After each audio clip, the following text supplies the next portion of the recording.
ಹಾಸ್ಯ ಎಂದರೆ ಮೊದಲು ನೆನಪಾಗೋದು ಚಾರ್ಲಿ ಚಾಪ್ಲಿನ್. ತನ್ನೊಳಗೆ ಎಷ್ಟು ನೋವಿದ್ದರೂ ಬೇರೆಯವರ ಮುಖದಲ್ಲಿ ನಗು ತೋರಿಸುತ್ತಿದ್ದ ಚಾರ್ಲಿ ಚಾಪ್ಲಿನ್ ಅವರ ನಿಜವಾದ ಬದುಕು ಹೇಗಿತ್ತು ಗೊತ್ತಾ? ಚಾರ್ಲಿ ಚಾಪ್ಲಿನ್ ಅವರ ಹೆಂಡತಿಯರು ಮದುವೆಯಾಗಿ ಕೇವಲ 2-3 ವರ್ಷಗಳಲ್ಲೇ ಚಾರ್ಲಿ ಚಾಪ್ಲಿನ್ ಬಿಟ್ಟು ದೂರವಾಗಿದ್ದು ಯಾಕೆ? ಹಾಗೆಯೇ ಚಾರ್ಲಿ ಚಾಪ್ಲಿನ್ ಅವರು ಯಾವ ರೀತಿ ಸಾವನ್ನಪ್ಪಿದರು? ಅಷ್ಟೇ ಅಲ್ಲ, ಅವರು ಸತ್ತ ನಂತರ ರಾತ್ರೋರಾತ್ರಿ ಅವರ ಶವವನ್ನು ಸಮಾಧಿಯಿಂದ ಯಾಕೆ ಹೊರತೆಗೆದರು?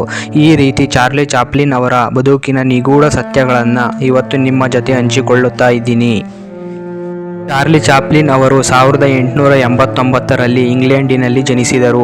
ಅವರ ತಾಯಿಯ ಹೆಸರು ಅನ್ನಾ. ಇವರು ಒಂದು ಮ್ಯೂಸಿಕ್ ಬ್ಯಾಂಡ್ನಲ್ಲಿ ಸಿಂಗರ್ ಆಗಿ ಕೆಲಸ ಮಾಡುತ್ತಿದ್ದರು. ಅದರ ಜೊತೆಗೆ ಅವರು ಒಬ್ಬ ಆ್ಯಕ್ಟರ್ ಕೂಡ ಆಗಿದ್ದರು. ಚಾರ್ಲಿ ಚಾಪ್ಲಿನ್ ಅವರ ತಂದೆಯ ಹೆಸರು ಚಾರ್ಲ್ಸ್. ಇವರು ಕೂಡ ಸಿಂಗರ್ ಮತ್ತು ಆ್ಯಕ್ಟರ್ ಆಗಿ ಕೆಲಸ ಮಾಡುತ್ತಿದ್ದರು. ಆಗಿನ ಕಾಲದಲ್ಲಿ ಆ್ಯಕ್ಟರ್ಗಳಿಗೆ ತುಂಬ ಕಡಿಮೆ ಸಂಬಳ ಸಿಗ್ತಾ ಇತ್ತು. ಇದರಿಂದ ಅವರ ಸಂಸಾರದಲ್ಲಿ ಬಡತನವಿತ್ತು. ಆದರೂ ಚಾರ್ಲಿ ಚಾಪ್ಲಿನ್ ಅವರು ತನ್ನ ತಂದೆ ತಾಯಿ ಥರ ನಾನು ಕೂಡ ಒಬ್ಬ ಆ್ಯಕ್ಟರ್ ಆಗಬೇಕು ಅಂತ ಆಸೆ ಇಟ್ಟುಕೊಂಡಿದ್ದರು. ಹೀಗೆ ಒಂದು ಸಾರಿ ಚಾರ್ಲಿ ಚಾಪ್ಲಿನ್ ಅವರ ತಾಯಿ ಸ್ಟೇಜ್ ಮೇಲೆ ಹಾಡನ್ನು ಹಾಡಬೇಕಾದರೆ ಅವರ ಧ್ವನಿ ಸ್ವಲ್ಪ ಕೆಟ್ಟು ಹೋದುದರಿಂದ ಅವರ ಚೆನ್ನಾಗಿ ಹಾಡನ್ನು ಹಾಡೋದಿಲ್ಲ. ಇದರಿಂದ ಬೇಜಾರಾದ ಜನಗಳು ಅವರ ತಾಯಿಯ ಮೇಲೆ ಕಲ್ಲುಗಳಿಂದ ಹೊಡೆಯೋದು, ಕೈಗೆ ಸಿಕ್ಕದ್ದನ್ನೆಲ್ಲ ಎಸೆತಾರೆ. ಅದನ್ನು ಕಂಡಂತಹ ಚಾರ್ಲಿ ಅವರು ತಮ್ಮ ಅಮ್ಮನ ಬದಲಾಗಿ ಸ್ಟೇಜ್ ಮೇಲೆ ಓಡಿ ಹೋಗಿ ಅಮ್ಮ ಹೇಳಿಕೊಟ್ಟಂತಹ ಹಾಡುಗಳನ್ನು ಹಾಡೋದಿಕ್ಕೆ ಶುರು ಮಾಡ್ತಾರೆ. ಕೇವಲ 5 ವರ್ಷ ವಯಸ್ಸಿನ ಬಾಲಕನ ಮೃದುವಾದ ಕಂಠಕ್ಕೆ ಪ್ರೇಕ್ಷಕರು ಮನಸೋತು ಚಾರ್ಲಿ ಚಾಪ್ಲಿನ್ ಅವರ ಮೇಲೆ ದುಡ್ಡನ್ನು ಎಸೆತಾರೆ. ಅದರ ನಂತರ ತಾಯಿ ಪಡುವ ಕಷ್ಟ ನೋಡಲಾಗದೆ ಚಾರ್ಲಿ ಅವರು ಚಿಕ್ಕ ಪುಟ್ಟ ಸ್ಟೇಜ್ಗಳಲ್ಲಿ ಹಾಡನ್ನು ಹಾಡುತ್ತಾ ಆ್ಯಕ್ಟಿಂಗ್ ಮಾಡುತ್ತಾ ಅದರಿಂದ ಬಂದಂತಹ ಹಣದಲ್ಲಿ ಹೇಗೋ ಅವರ ಸಂಸಾರ ನಡೆಸುತ್ತಾರೆ. ಆದರೆ ಅಂತಹ ಒಂದು ಕಷ್ಟದ ಕಾಲದಲ್ಲಿ ಚಾರ್ಲಿ ಚಾಪ್ಲಿನ್ ಅವರ ತಂದೆ ಹೆಂಡತಿ ಮಕ್ಕಳನ್ನು ಬಿಟ್ಟು ಹೊರಟು ಹೋಗ್ತಾರೆ. ಆಗ ಚಾರ್ಲಿ ಚಾಪ್ಲಿನ್ ಅವರ ತಾಯಿ ತನ್ನ ಮಕ್ಕಳನ್ನು ಸಾಕೋದಿಕ್ಕೆ ತುಂಬ ಕಷ್ಟಪಡುತ್ತಾರೆ. ಆದರೆ ಎಷ್ಟೇ ಕಷ್ಟಪಟ್ಟರೂ ಊಟಕ್ಕೂ ಕೂಡ ಹಣವಿಲ್ಲದಂತೆ ಆಗುತ್ತೆ. ಇದರಿಂದ ಅವರು ಕೋರ್ಟ್ನಲ್ಲಿ ಗಂಡನ ವಿರುದ್ಧ ಕೇಸ್ ಹಾಕ್ತಾರೆ. ಆಗ ಕುಟುಂಬವನ್ನು ಅರ್ಧಕ್ಕೆ ಬಿಟ್ಟು ಹೋಗಿದ್ದರಿಂದ ಅದಕ್ಕೆ ಪರಿಹಾರವಾಗಿ ಪ್ರತಿ ತಿಂಗಳು ಇಂತಿಷ್ಟು ಹಣ ಕೊಡಬೇಕು ಅಂತ ಚಾರ್ಲಿ ಚಾಪ್ಲಿನ್ ಅವರ ತಂದೆಗೆ ಕೋರ್ಟ್ ಆದೇಶ ಮಾಡುತ್ತೆ. ಇದರಿಂದ ಸ್ವಲ್ಪ ದಿನಗಳವರೆಗೂ ಚಾರ್ಲಿ ಚಾಪ್ಲಿನ್ ಅವರ ತಂದೆ ಹಣವನ್ನು ಕಳಿಸುತ್ತಾರೆ. ಆ ಹಣದಿಂದ ಅವರ ಸಂಸಾರ ಹೇಗೋ ಸಾಗುತ್ತಾ ಇತ್ತು. ಆದರೆ ಇದ್ದಕ್ಕಿದ್ದಂತೆ ಚಾರ್ಲಿ ಚಾಪ್ಲಿನ್ ಅವರ ತಂದೆಯಿಂದ ಬರುತ್ತಿದ್ದ ಹಣ ನಿಂತು ಹೋಗುತ್ತೆ. ಆಗ ಯಾಕೆ ಅವರು ಹಣ ಕಳಿಸುತ್ತಾ ಇಲ್ಲ ಅಂತ ವಿಚಾರಿಸಿದಾಗ ಅವರ ತಂದೆ ಕೂಡ ಕಷ್ಟಗಳಲ್ಲಿ ಸಿಲುಕಿ ಕುಡಿತಕ್ಕೆ ದಾಸರಾಗಿ ಸತ್ತು ಹೋಗಿದ್ದಾರೆ ಅನ್ನೋ ವಿಷಯ ತಿಳಿಯುತ್ತೆ.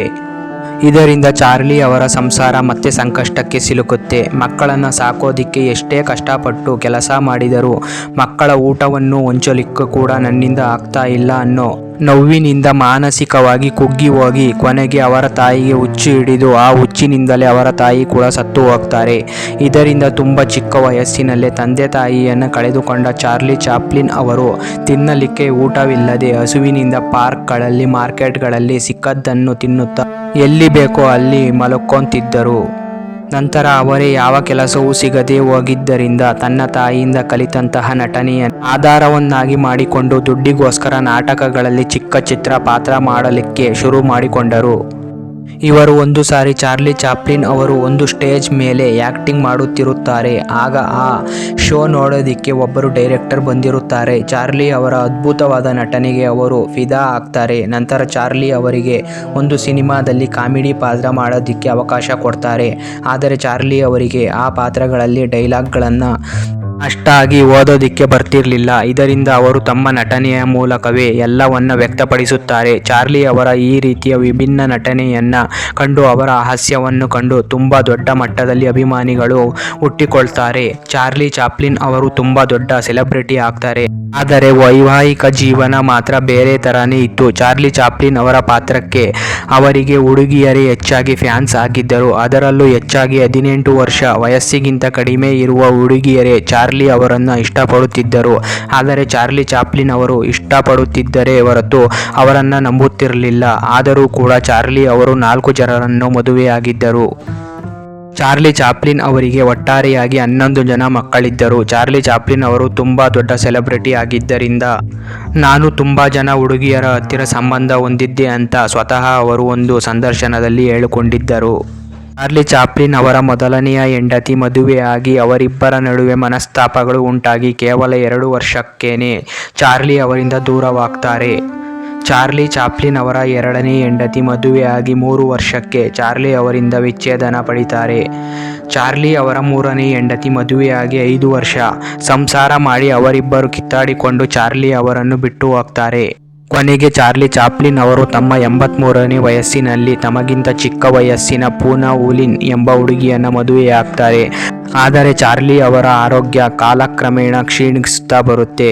ಜೀವನದುದ್ದಕ್ಕೂ ಬೇರೆಯವರನ್ನು ನಗಿಸಲು ಶ್ರಮಿಸಿದ್ದ ಚಾರ್ಲಿ ಚಾಪ್ಲಿನ್ ಅವರು ಡಿಸೆಂಬರ್ 25, 1977ರಲ್ಲಿ ನಿದ್ರೆಯಲ್ಲಿ ಮೆದುಳಿಗೆ ಸ್ಟ್ರೋಕ್ ಉಂಟಾಗಿ ಸಾವನ್ನಪ್ಪುತ್ತಾರೆ.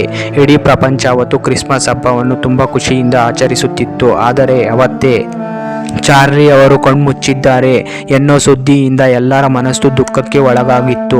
ಆಮೇಲೆ ಚಾರ್ಲಿ ಅವರ ದೇಹವನ್ನು ಸ್ವಿಟ್ಜರ್ಲ್ಯಾಂಡಿನಲ್ಲಿ ಹೂಳಲಾಯಿತು. ಚಾರ್ಲಿ ಚಾಪ್ಲಿನ್ ಅವರ ಪತ್ನಿ ಪೂನಾ ಅವರ ಮನೆಗೆ ಒಂದು ಕರೆ ಬರುತ್ತೆ. ನಾವು ಚಾರ್ಲಿ ಚಾಪ್ಲಿನ್ ಅವರ ಶವವನ್ನು ಕಳ್ಳತನ ಮಾಡಿದ್ದೇವೆ. ನಿನ್ನ ಗಂಡನ ದೇಹ ನಿನಗೆ ವಾಪಸ್ ಬೇಕೆಂದರೆ ನಮಗೆ $6 ಲಕ್ಷ ಹಣವನ್ನು ತಂದುಕೊಡಬೇಕು ಅಂತ ಬೆದರಿಕೆ ಹಾಕ್ತಾರೆ. ಈ ವಿಷಯ ತಿಳಿದ ಪತ್ನಿ ಪೂನಾ ಅವರು ಗಾಬರಿಯಿಂದ ಹತ್ತಿರ ಇದ್ದ ಪೊಲೀಸ್ ಸ್ಟೇಷನ್ಗೆ ಹೋಗಿ ದೂರನ್ನು ಕೊಡುತ್ತಾರೆ.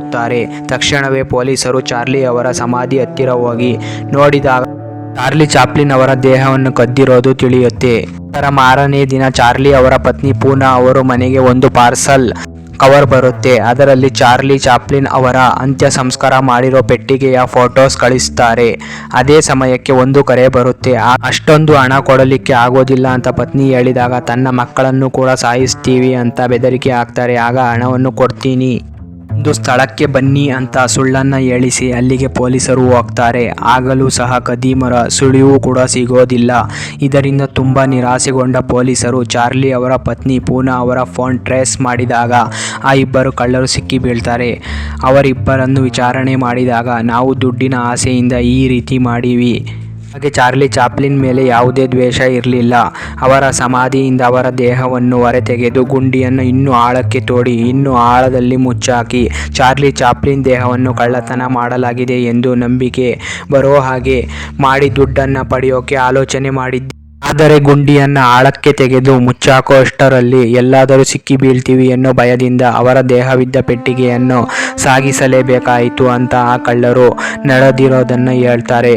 ಅಷ್ಟಲ್ಲದೆ ಚಾರ್ಲಿ ಅವರ ಪತ್ನಿ ಪೂನಾ ಅವರು ಹಣವನ್ನು ಕೊಡಲಿಕ್ಕೆ ತಡ ಮಾಡಿದ್ದರಿಂದ ಕೋಪಗೊಂಡು ಪೂನಾ ಅವರ ಮನೆಯಿಂದ ಸ್ವಲ್ಪ ದೂರದಲ್ಲಿ ಪೆಟ್ಟಿಗೆ ಸಮೇತವಾಗಿ ಚಾರ್ಲಿ ಚಾಪ್ಲಿನ್ ದೇಹವನ್ನು ಸುಟ್ಟಾಕಿದ್ದೇವೆ ಎಂದು ಅವರೇ ಒಪ್ಪಿಕೊಳ್ತಾರೆ. ಕೊನೆಗೆ ಆ ಜಾಗಕ್ಕೆ ಹೋಗಿ ಸುಟ್ಟು ಹಾಕಿದ್ದ ಬೂದಿಯನ್ನು ಮತ್ತೊಂದು ಹೊಸ ಪೆಟ್ಟಿಗೆಯಲ್ಲಿ ಹಾಕಿ ಮಣ್ಣಿನಲ್ಲಿ ಮತ್ತೊಮ್ಮೆ ಊತಲಾಯಿತು. ಗಂಡನ ದೇಹ ಸುಟ್ಟು ಹಾಕಿದ್ದಕ್ಕೆ ಪತ್ನಿ ಪೂನಾ ಅವರು ತುಂಬ ಕೊರಗಿದರು.